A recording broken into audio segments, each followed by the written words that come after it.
was that overnight, I went from being a completely private figure to a publicly humiliated one worldwide. Just a moment ago, my daughter Rebecca texted me for good luck. Her text said, "Mom, you will rock." I love this. Getting that text, it was like getting a hug. A few days later, Tyler jumped from the George Washington Bridge to his death. He was 18. And then we unplugged. I was excited. And as a psychologist, what excited me most was the idea that we would use what we learned in the virtual world about ourselves, about our identity, to live better lives in the real world. And it can change people's perception of each other. And that's how I think virtual reality has the potential to actually change the world. It's a machine, but through this machine, we become more compassionate, we become more empathetic, and we become more connected. And ultimately, we become more human. Thank you.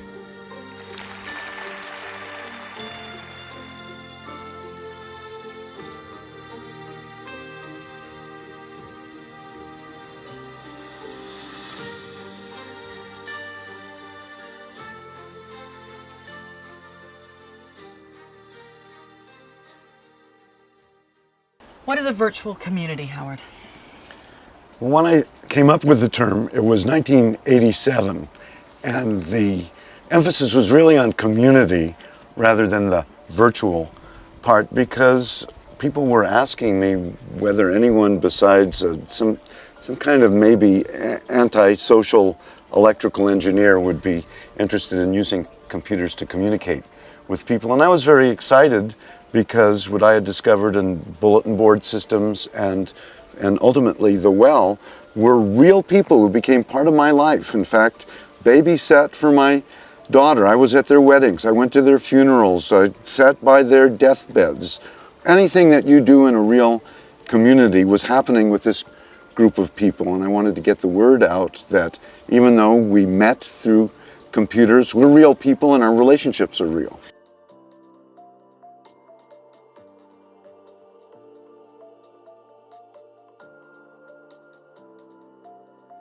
I think the web's about a lot of things. The web is about, it's connecting humanity. All right, the web is humanity connected. That includes a lot of things, and friends is one of them. I think the social networking systems we have at the moment are, in a way, in their infancy. Typically, they allow you to deal with the concept of a friend and a photograph, and whether a friend is in a photo, and where I'm going. But in fact, my life is much more complex than just having a set of friends. I have all kinds of groups.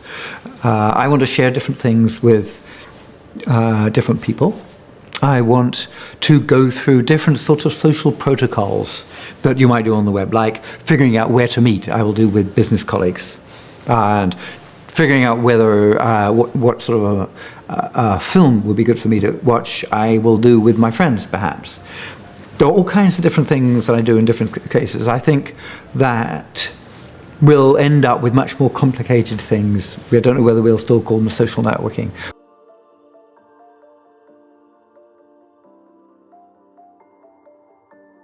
So, regardless of whether you think, social technology and the internet is good or bad, it is. This is what, the genie is out of the bottle. And I think that's an amazing thing. The social web can do more good in the world than it can do bad. And it's the choice of people and the people who are using it as to what they want to do with it. It is the most empowering generational shift that has ever happened. And I think that that is what makes it so compelling and so inspiring and so much fun. When you look at the fact that you can be sitting in your pajamas on your couch and help drive, world peace, that is actually happening today. That's possible in a way that it was never possible before. And I think that that's something that is incredibly important. So, does it mean that people have shorter attention spans? Yes. But is that a bad thing?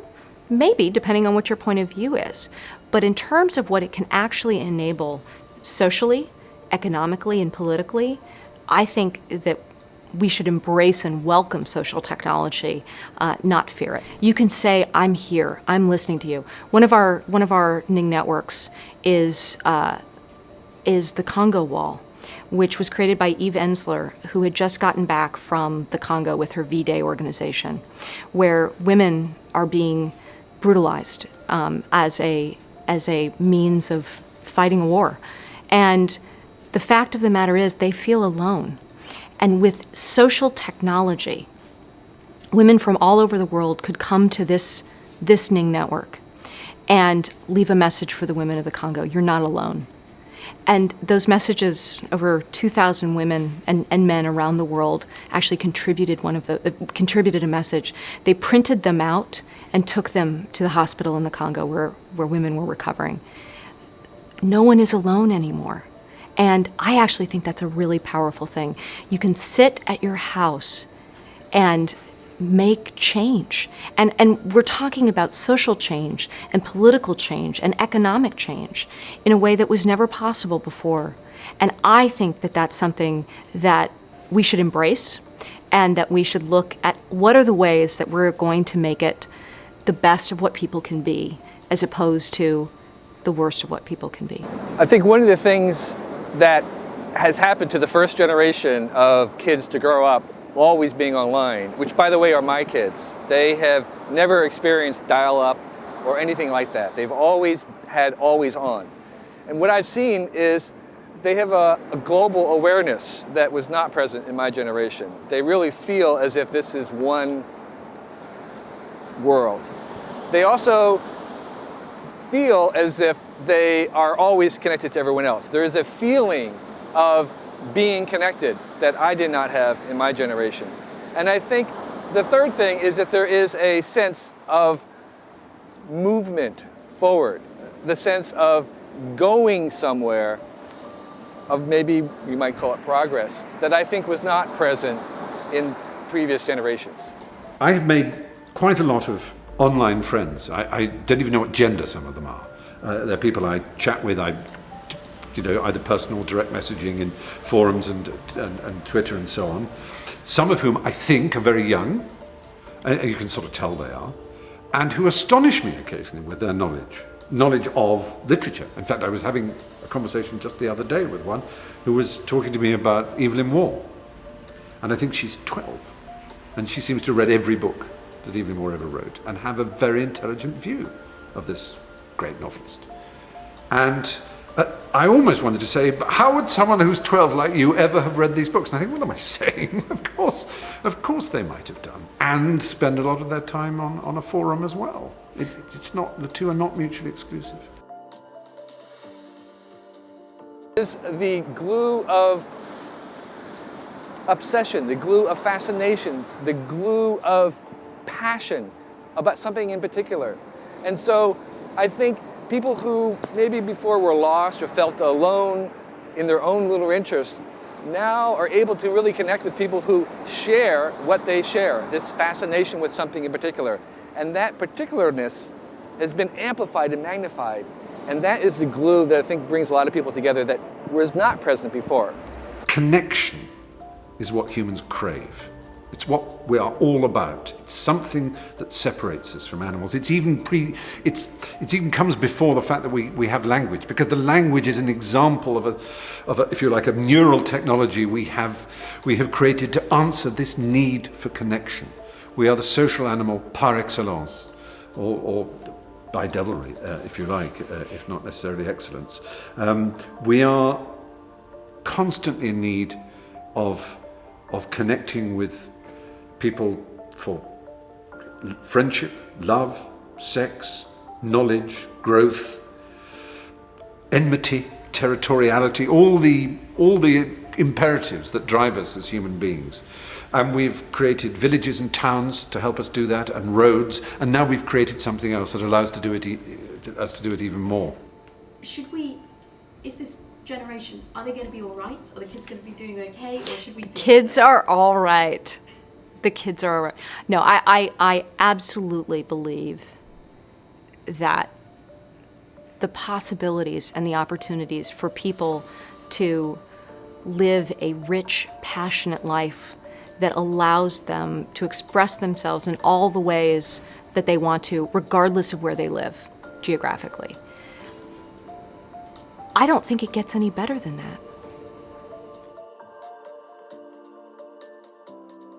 Not everybody has that kind of old village, small town, everybody knows your name. So if you've ever felt really connected, you've come to some place, I'm not talking about computers, technology, or networks, and you found some people, and you go, I like it here.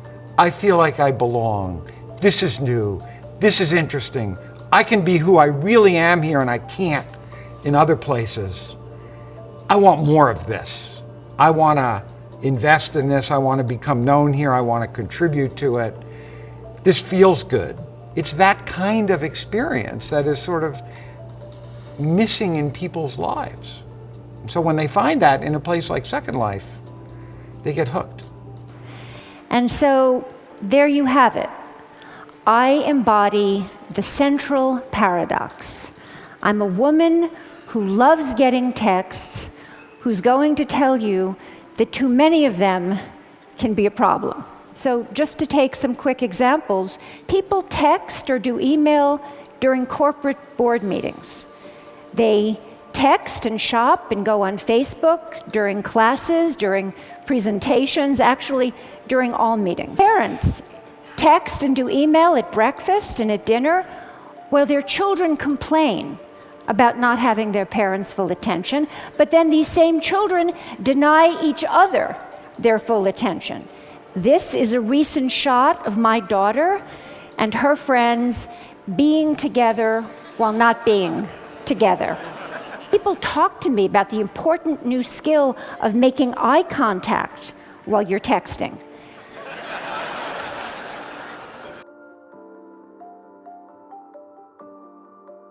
When we want to think of something, we tend to often just reach for the keyboard because we have assumed that we can find stuff. Today, too many parents haven't had the chance to step in and rescue their loved ones.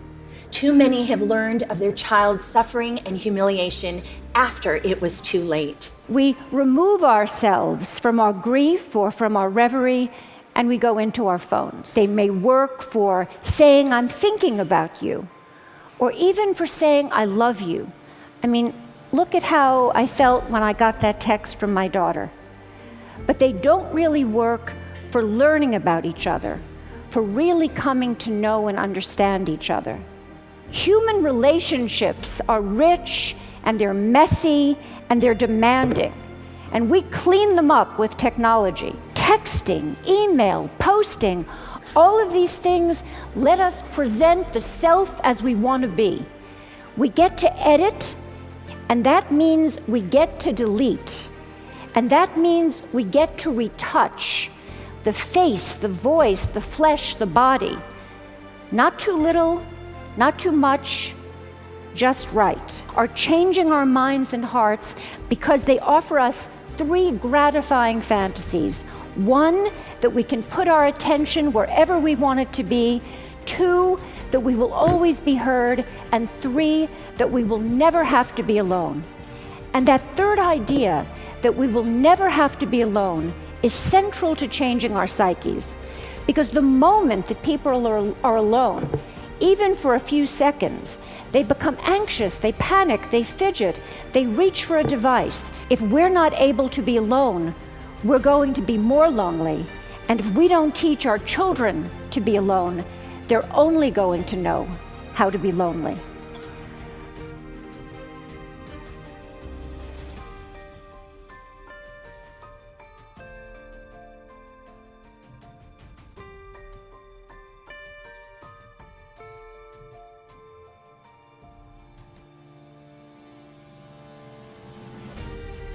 Now, we all need to focus on the many, many ways Technology can lead us back to our real lives, our own bodies, our own communities, our own politics, our own planet. They need us. Let's talk about how we can use digital technology, the technology of our dreams, to make this life the life we can love. Thank you.